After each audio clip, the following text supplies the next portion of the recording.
Today is the day we're going to find out how rotten my boosted Eunos actually is.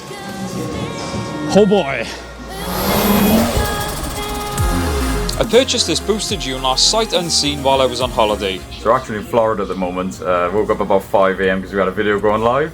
I dropped the guy a message at about 2:30 UK time and I bought another Mx5. Before you start congratulating me, don't get me wrong, this car has some issues. Yeah. The previous owner, Matthew, was very honest about the condition of the car. Not that he could really hide it, but he went on to explain that he'd owned the car for around 8 years and absolutely cherished it. During his ownership, he took the car to MTech to get a full turbo kit installed. The car made a very safe 227 brake horsepower on high boost and 180 brake horsepower on low boost. Yes, I love the fact that this car has a high and low boost switch. I also love the fact that the image on the switch is a freaking snail. Back to the issues. Like most MX5s, or Eunos in this case, it has a bit of rust. Jesus Christ. Now Matthew began cutting into the Eunos after spotting some patches of rust, and the further he dug, the worse it got. After a good chat, Matthew and I both came to the conclusion only an idiot would attempt to fix this. Enter me. Now, unfortunately, my welding skills match my singing skills. I can't sing. So I needed to find someone crazier than me to take on this task. Stu has not long finished building a £1.4 million Mercedes 300 SL. Let's hope we can handle a real project. Now, I'm cursed when it comes to cars. Considering how much I love them, they certainly do not love me. I needed to get the car recovered to the unit where Stu will be carrying out the metalwork, so I contacted Cardiff Cars, who collected the Eunos the same day I contacted them. When the driver Connor turned up, the Eunos wouldn't start, so we had to push the damn thing onto the road and winch it onto the truck. To make it easier to steal the car while pushing, I wound the driver's window down, then it refused to go back up. After what seemed like an eternity, we got the Eunos inside. Honestly guys, I cannot recommend Cardiff Cars enough. The boss man Tyler organised the collection within a few hours. As I explained, I was quite desperate, and the driver Connor had the patience of a saint. The driver's window being stuck was really playing on my mind, so I took the door card off there and then and managed to free the window up. You can imagine my frustration at this point. Next up, I wanted to remove those lovely rotor grid wheels to avoid getting them damaged, but guess what? Even that was a chore too. I got to the last wheel nut and this happened. Rather annoyed, I stormed off and explained to the body shop boys what had happened, and within minutes, I walked in to see this. I work with some very talented and patient people who are always willing to help me out. I want to say a massive thank you to Carl and Ryan for their persistence in getting that cursed wheel nut off. In the end, they had to drill the stud and the nut until it just fell off. I think I lost a few friends that day. Now obviously Stu has had a quick look at the car, but he hasn't had a chance to have a good look to see how far back the rust goes. Yeah, I'm not looking forward to this. Now I have done some pre-planning and ordered some panels ready. So before we get stuck in, let's take a look what we got. I've ordered all the common panels, or basically any panel I could get hold of. So what we've got are obviously both rear quarters and the dreaded sills just there. Now there's actually these inner repair panels that I believe are supposed to go in there somewhere. Like I said, I've ordered these preemptively. There's bound to be more stuff that we're going to need. But the beauty of having someone like Stu doing the work, we've got plenty of metal on order. So if there's any bits he needs to fabricate, which I imagine there will be, yeah, there should be nothing stopping us. And as I say that, I've just realised I haven't really gone through the plan, so I've been racking my brains now for weeks thinking, what am I going to do with all the cars that I've got? The thing that makes sense to me is I'm going to take all of the good bits off the yellow one, because that is my original track car. Speaking to Stu about it, I want to turn this thing into a full-on race car. Well, track car. So don't panic, Jay, I know you're watching. Every panel that you've painted for me, and Jono, every panel that you've wrapped, we are literally going to transfer onto this baby once all the metal work is done. So I think the only thing that's going to need to be painted is that one there, and we needed to repaint the front bumper anyway. But we're going to have the over fenders that are going to cover this once the metal work's been done.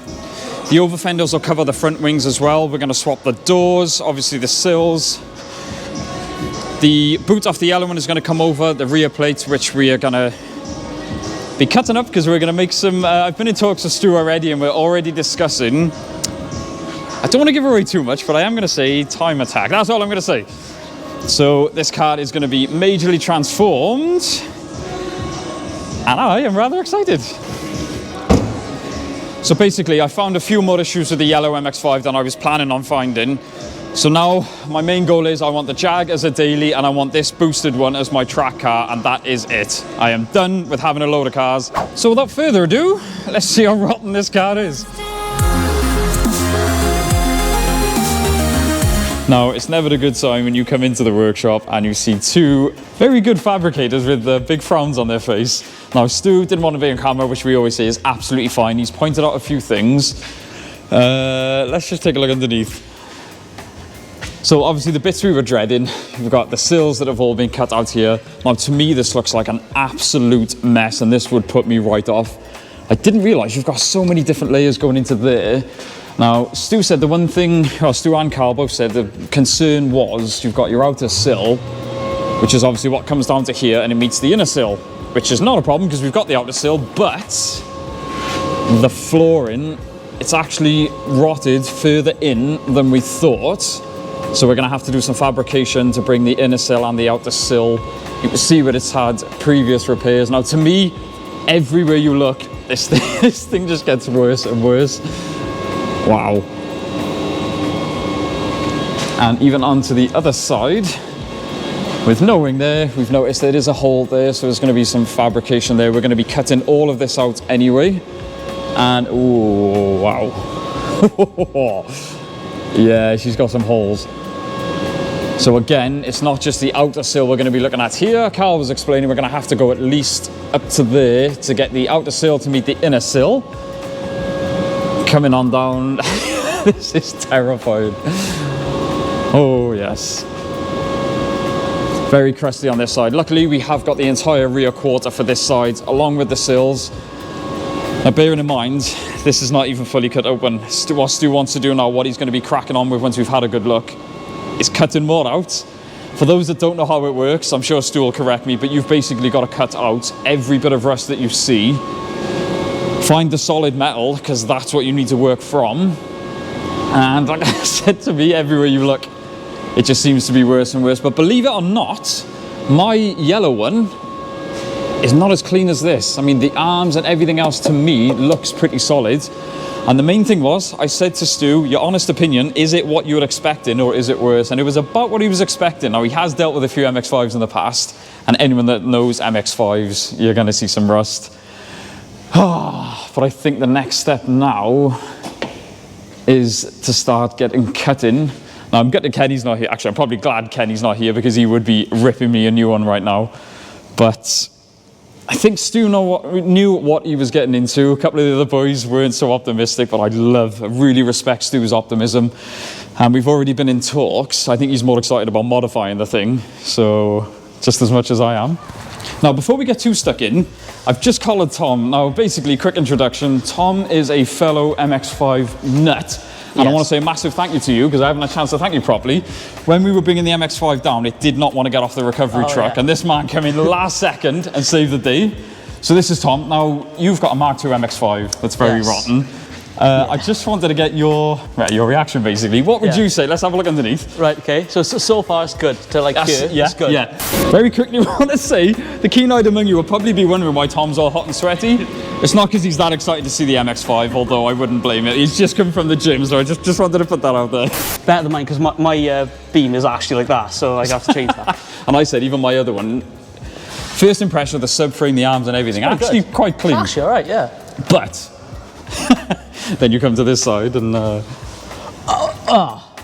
we're not body shop guys, but to me that is absolutely terrifying. That is terrifying. And there's loads of different layers. I mean, look at that. Oh wow, that is gone to at least there. Yes. Now, I didn't realise, Carl was saying not only you've got to do the outer sill, but it's got to meet the inner one, so there's going to be custom fabric there. Wow, okay.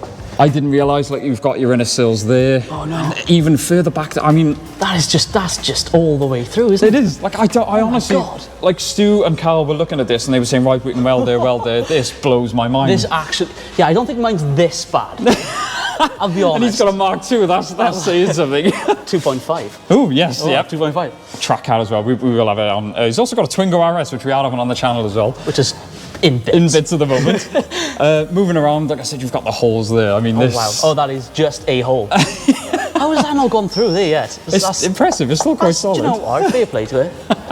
And Also lastly, and I was saying this is not even the last of it, because Oh no. what we're going to be doing now is actually cutting into the thing. That will be in a separate video. Is this better or worse than you thought it was going to be?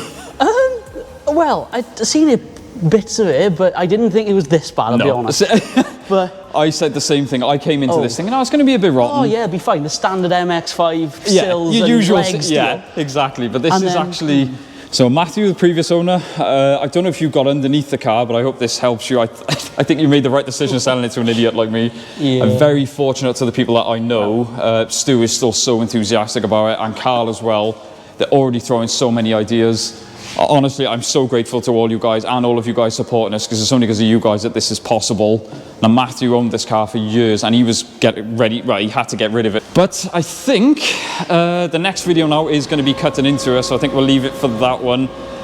Let me know what you guys think. Is it better than or worse than what you think? Because I would have had nightmares about this if it wasn't for Stu's positivity. But anyway, I will stop rambling. Thank you so much for watching, guys. Don't forget to like, comment, subscribe. I'll see you in the next one. Bye. Boom.